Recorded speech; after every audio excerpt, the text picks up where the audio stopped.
Welcome into the DMV zone on a Thursday. It is a busy day. We're getting to all of it. It is time for your top 3 at 3, talking about everything from artificial intelligence in schools to fighting human trafficking. Right now, we're kicking it off with the big story of the day.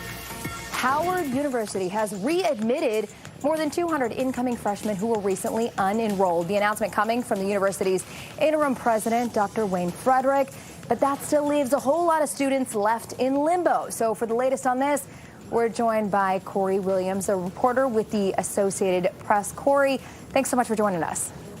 Good afternoon. How are you, Homa? I'm great. Who's not great is these students who are still trying to figure out what they are doing in terms of college in just a couple of weeks.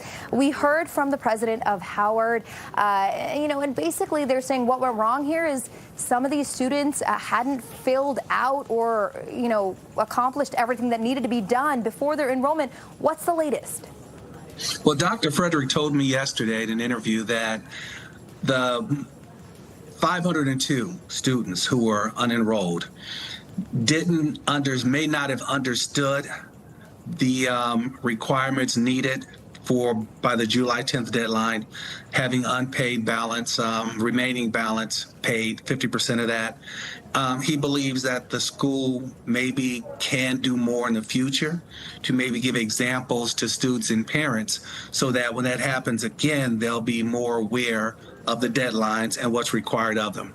Now, I've spoken to about a half dozen students today who were unenrolled but are now back in the school, and young people are really amazing. I mean, they are as resilient as they come. Yeah. These kids yesterday were as far down in emotions as you could be.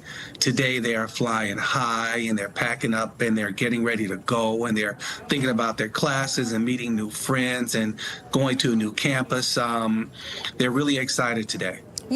Corey, this is something you plan for months, years, and you're filling out these applications so far in advance, and you're set to go in the fall. And, when the rug gets pulled out from under you, it's like, what's going on? How were these kids who are being readmitted? What did they have to do? How were they able to re-enroll? Well, a few, I'm not sure how many, actually made it to the school yesterday, and they met with administrators and they spoke with administrators and they went over their financial situation. They went over any other external things going on, and the decisions were made to re-enroll more than 200 of them. Okay. One young lady I spoke to was she lives in a homeless shelter in New York City. She took an Amtrak train with one of the administrators from the homeless shelter to Howard yesterday morning, and she sat and waited and spoke and got it all cleared up. She told me that in reality, she actually had a financial aid balance, that she didn't owe any money. Wow, what an incredible, incredible story. I know we're going to hear from the president of Howard here coming up in our later newscast. But, something like this has left such a bad taste in people's mouth. This made national headlines, Corey. So there are still several hundred students who don't know what they're doing, who perhaps might not be able to get re-enrolled. Is there recourse for them? Well, Dr. Frederick said that of the remaining students of the 502, a number of those students had not contacted the school about enrolling anyway. So, and he doesn't believe that there are many more. This is what he told me yesterday, that many more of that number would be re-enrolled. I talked to one student today, and that person told me that they did not get re-enrolled. And this student is planning to apply for admission to a school closer to home in Western Michigan. Okay, and hopefully that all gets straightened out, because we know this is the 11th hour at this point. A lot of schools have already decided who is coming in just a few weeks when classes start. So hopefully it is a smooth transition for those who are able to go elsewhere and it doesn't result in a delay in their education. Social media is amazing.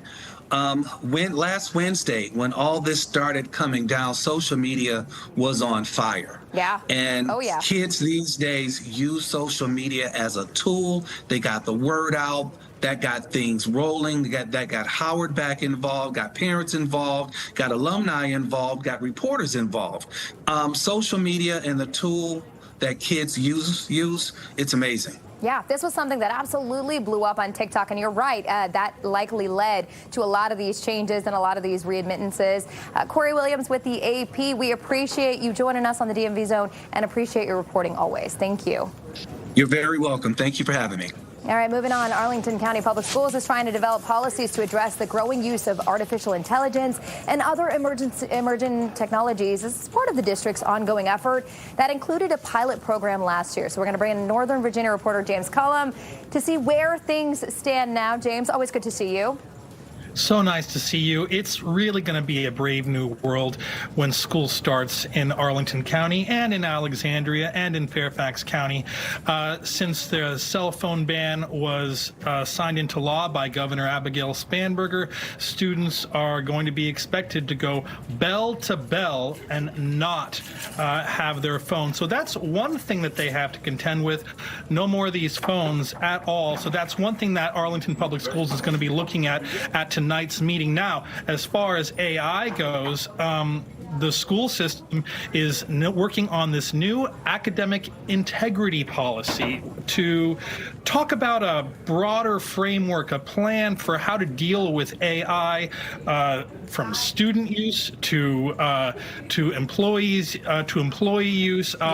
Since last summer, Arlington Public Schools has been using School AI as its primary AI tool for its educators, and staff also have access to Microsoft Copilot, Google Gemini, and Notebook KLM. So trying to establish what are the rules, what are the boundaries with this still emerging technology. Yeah, absolutely. You have to figure it out. And like you said, this is not just about students using AI in their work, but also for the educators using it as a teaching tool. Talk about last year's pilot program. I mean, this isn't all new.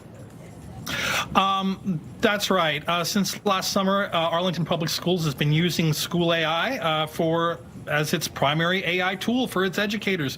The school system declared the 2025 to 26 year to be the year of empowered learning, and it's been designed to support staff as they explore the role of generative AI in education and kind of develop some best practices for what they say is responsible, equitable, and innovative classroom use. One thing that wasn't popular, though, was at the Washington Liberty High School graduation. They wanted to have an AI reader read all of the names of the graduates as they walked on stage. Wasn't popular at all.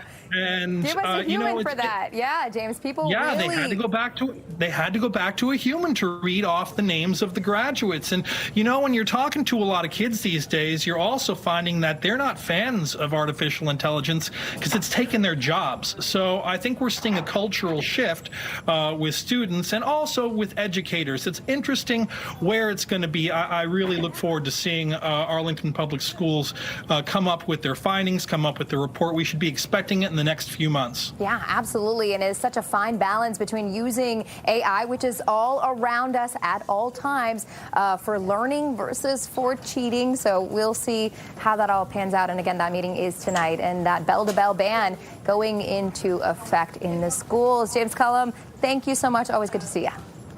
So good to see you. Thank you.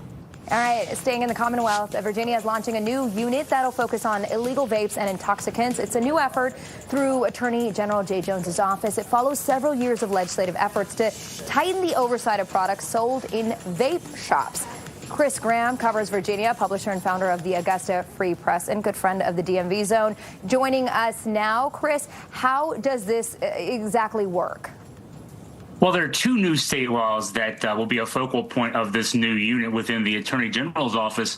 The two new state laws, one requires retail stores to obtain a permit to be able to sell liquid vape and tobacco products. The second state law that's in effect here directs the Virginia ABC to lead enforcement efforts, and that's in a cooperative relationship with the Attorney General's office regarding the minimum age requirement to purchase vape and tobacco products, and that's actually 21 years old. And so The businesses have until October to apply for the retail permits. Comes with an application fee that will help fund this effort.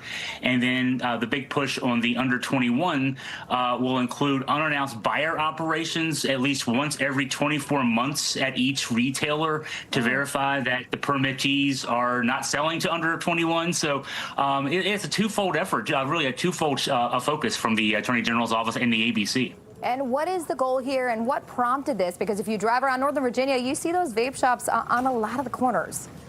Oh, yeah, you see them everywhere in Virginia. Yeah, you can't really drive hardly anywhere without seeing them. You know, one thing, the big public health goal here is the Virginia Foundation for Healthy Youth in 2024, its annual report, the most recent annual report that it did, it found a sharp drop in the cigarette smoking rate from, 2001 to 2024, so, the beginning of the century to now. At the same time, though, a huge jump in the use of e-cigarettes and vapes. That's not surprising. And so what the effort is here is to, make it harder for teens, especially, to get access to vapes.